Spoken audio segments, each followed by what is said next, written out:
August 2nd, 1990, before dawn breaks over the sands of Kuwait, a storm is already underway. Tanks for all, troops march, and the world is forced to reckon with a new and dangerous chapter in modern conflict.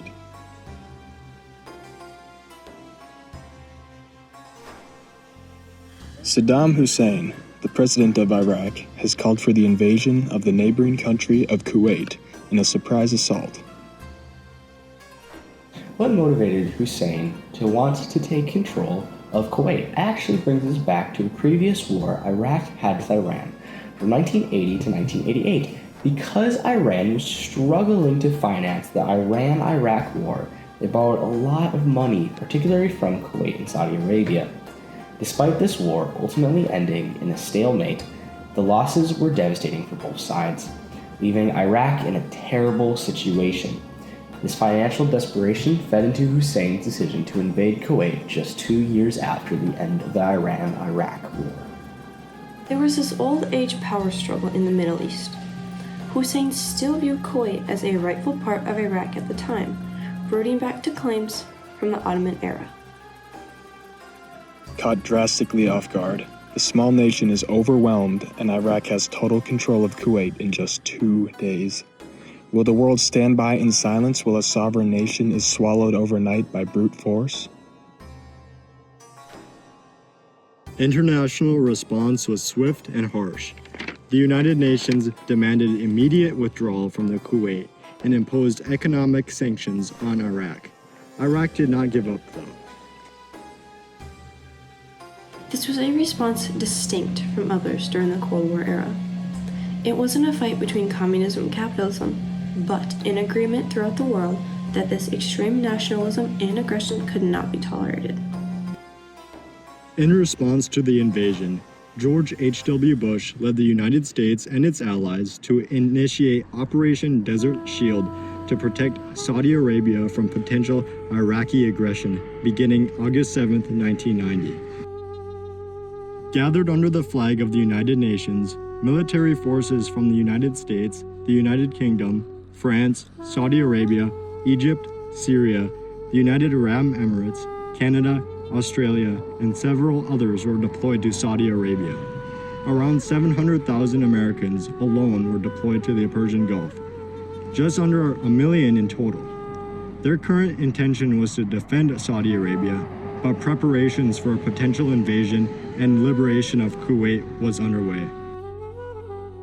With this massive military presence just outside Iraq, the thought was that surely they would withdraw from Kuwait. There was no reasonable situation where Iraq could stand up to the coalition.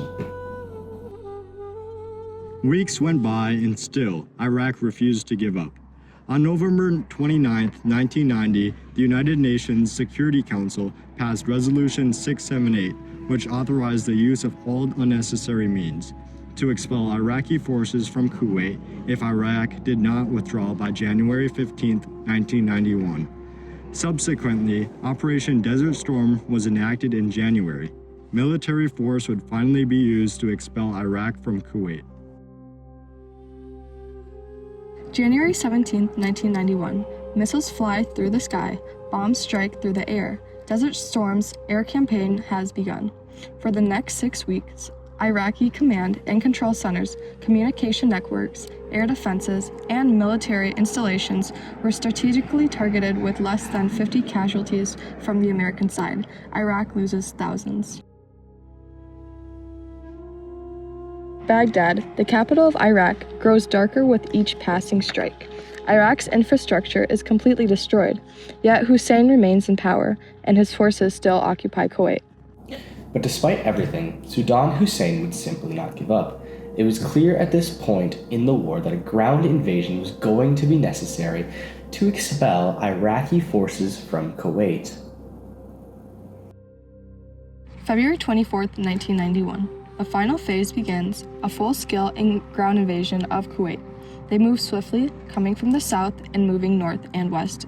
U.S. Marines storm into southern Kuwait, while armored divisions execute a flanking maneuver through the western deserts. It was quick and it was efficient. The U.S. suffered only a couple hundred casualties. Iraqi forces suffered heavy losses in equipment and personnel. Estimates vary but reach into the thousands. As they fled Kuwait, they set over 600 oil vessels ablaze, causing one of the worst environmental disasters in history. For months after the war, these oil wells burned, blackening the sky and causing acid rain across the Gulf.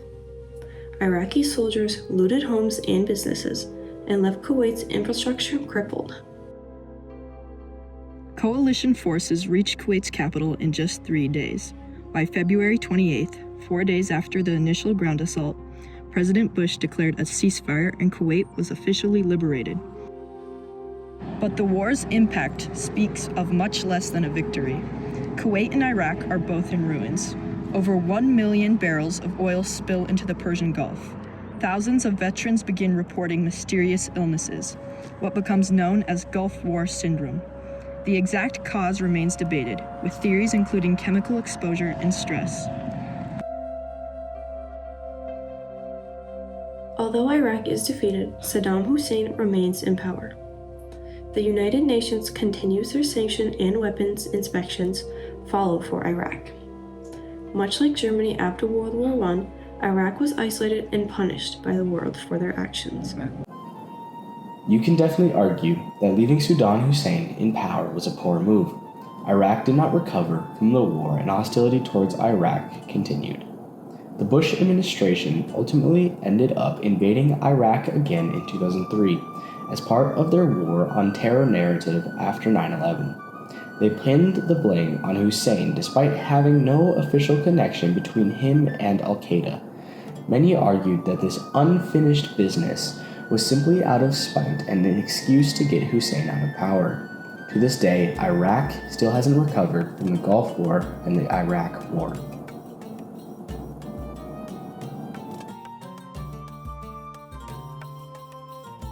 The Persian Gulf War was brief, but its legacy is long. A demonstration of U.S. military might, a defining moment in global cooperation, and a reminder that even a swift war leaves complex, lasting scars. From the sands of Kuwait to the hearts of returning soldiers, the echoes of 1991 still resonate. The Persian Gulf War changed the world in just 43 days, but its consequences continue to unfold more than 3 decades later.